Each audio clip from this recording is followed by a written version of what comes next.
بعض علماء نے یہ بھی لکھا ہے کہ براق کا چہرہ انسانی چہرے کی مانند ہے اور انسان کی طرح سننے اور سمجھنے کی صلاحیت بھی رکھتا ہے، لیکن قرون وسطیٰ یعنی خصوصاً بنو امیہ اور بنو عباس کے دور حکومت کے مسلمان فنکاروں، شاعروں اور مصوروں نے جس طرح براق کی تصویر کشی کی ہے، اس کا کوئی ثبوت قرآن و سنت یا تاریخ کے کسی بھی کتاب میں موجود نہیں ہے۔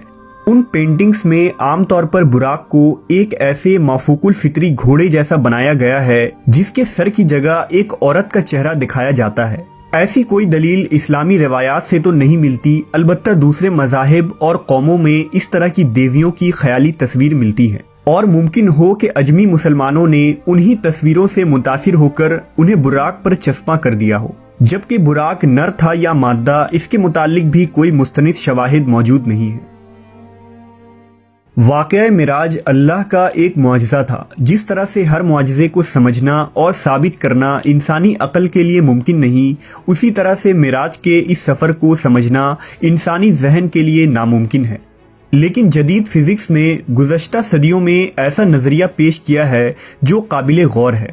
آئنسٹائن، جسے پچھلی صدی کا سب سے بڑا سائنٹسٹ مانا جاتا ہے، اس کی تھیوری آف ریلیٹیوٹی جدید فزکس کی بنیاد ہے۔ آئنسٹائن نے اس تھیوری میں بتایا ہے کہ اس کائنات میں ٹائم تمام مقامات اور لوگوں کے لیے اسٹیٹک نہیں بلکہ مختلف ہوتی ہے، اور یہ مقامات کے اعتبار سے بدل سکتی ہے۔ لہٰذا اگر کوئی شخص اس کائنات میں روشنی کی رفتار سے سفر کر پائے تو اس کے لیے ٹائم رک جائے گا۔ اس نے ایک مثال پیش کیا کہ اگر کوئی شخص ایک ایسے سواری میں سفر کر رہا ہو جس کی رفتار لائٹ کے برابر ہو تو اس کے لیے وقت تھم جائے گا، اور جب وہ شخص کئی سالوں بعد اس زمین پر واپس آئے گا تو یہاں کچھ ہی سیکنڈ گزرے ہوں گے۔ وقت کے اسی فرق کو فزکس میں ٹائم ڈائلیشن کہتے ہیں۔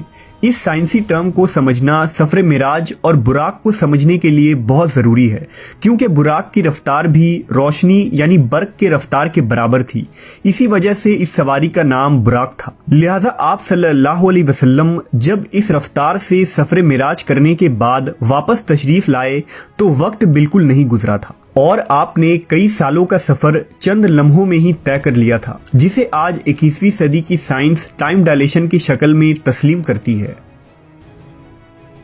لیکن آج بھی انسان اسپیس ٹیکنالوجی میں اتنا آگے نہیں بڑھا کہ ہر سوال کا جواب سائنس کی بنیادوں پر دے سکے۔ مثال کے طور پر اگر کوئی شخص لائٹ کے اسپیڈ سے ٹریول کرتا ہے تو اس کا جسم ماسلیس ہو جاتا ہے اور اسے انفائنائٹ انرجی کی ضرورت ہوتی ہے، جو بظاہر انسانوں کے لیے ناممکن ہے، لیکن اللہ کی ذات کے لیے نہیں، کیونکہ وہ ہر چیز پر قادر ہے۔ لہٰذا اس رات اللہ نے نبی صلی اللہ علیہ وسلم کے جسم مبارک کو اس سفر کے لیے وہ عظیم قوت بخشی تھی۔ واقعہ معراج حضور کا ایک دائمی معجزہ ہے جس کی حقانیت اور سچائی نئے نئے سائنسی انکشافات کے ساتھ واضح ہوتی جائے گی۔ جیسا کہ کسی شاعر نے کہا کہ پھیلائے ہوئے گوشۂ دامن تجسس، سائنس محمد کا پتہ پوچھ رہی ہے، صلی اللہ علیہ وسلم۔